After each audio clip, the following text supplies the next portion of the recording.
So this is me at Funcom's headquarters in Oslo, where I sneaked in to an event for Norwegian game producers to convince them to add bugs to their game. Please enjoy. My topic of discussion is, should you add bugs to your game? Normally I identify as a programmer, but I decided to change my job description temporarily to game producer so I could join this, because I thought this would be fun.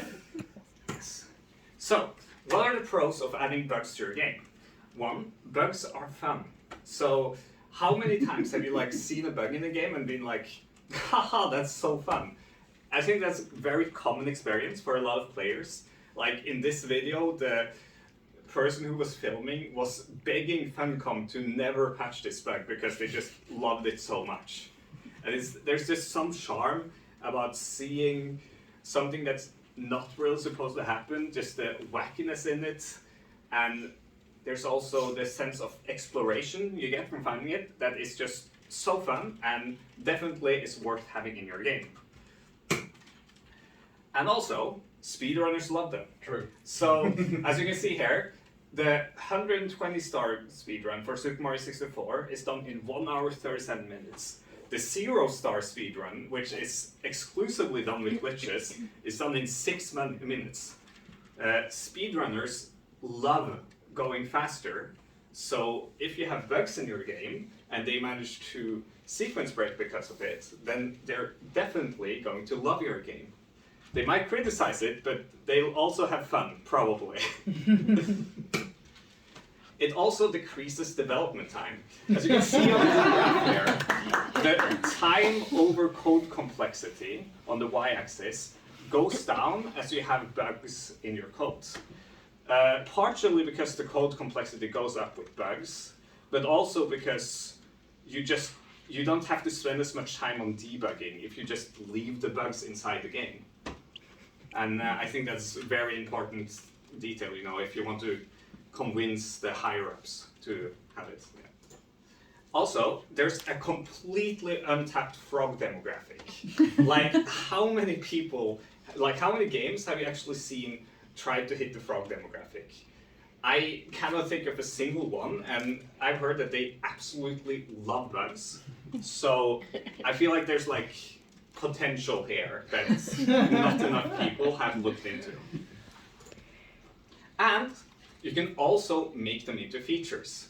So, for example, recently, League of Legends decided that this year-old bugs, very, very, very old bug, that randomly will send creatures to the heavens if you use this one special attack on them in some weird condition that they haven't figured out yet. It's now a feature. As you can see down there, it says monsters and minions are now occasionally sent to the moon when overkilled. So it's literally just a free feature for them. It's so cool, right? And if they, with their 200 years of game developer experience, as they like to claim they have, think this is a good idea, then, who are we to judge, right? So, how can you have bugs in your game? Well, the easiest way is to make your programmers focus on new features rather than on refactoring. So, instead of, whenever they finish a feature, whenever they have something working, you should, instead of telling them to make it better or giving them time to redo the code to be more suitable in the future, you should just make them go on the next feature immediately. And this is a win-win, because not only do you get more features this way, but you also get more bugs, and you get more spaghetti code, which in turn also leads to more bugs. It's brilliant, honestly. You can also unionize the QA team, because as you know, whenever the oppressed groups in game developments like QA or voice actors and so on get unionized, the big evil corporate overlords want to throw them off the team.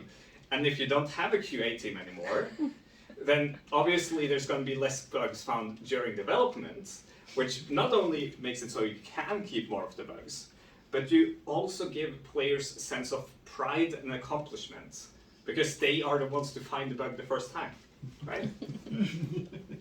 And lastly, you can use double efficiency pair programming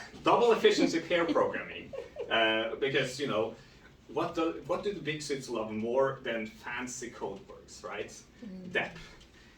Double efficiency pair programming takes from pair programming in that you have two programmers that work on the same feature, but instead of them splitting their time and both using the same time on just one feature, they each work on their separate feature, so you get double efficiency. But when they've completed half the feature, they swap feature and then work from there, because then they get a bit confused. They don't really know what the other person was thinking, and they get in turn that creates more bugs.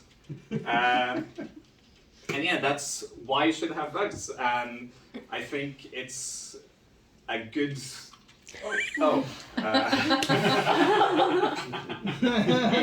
a feature. Sorry.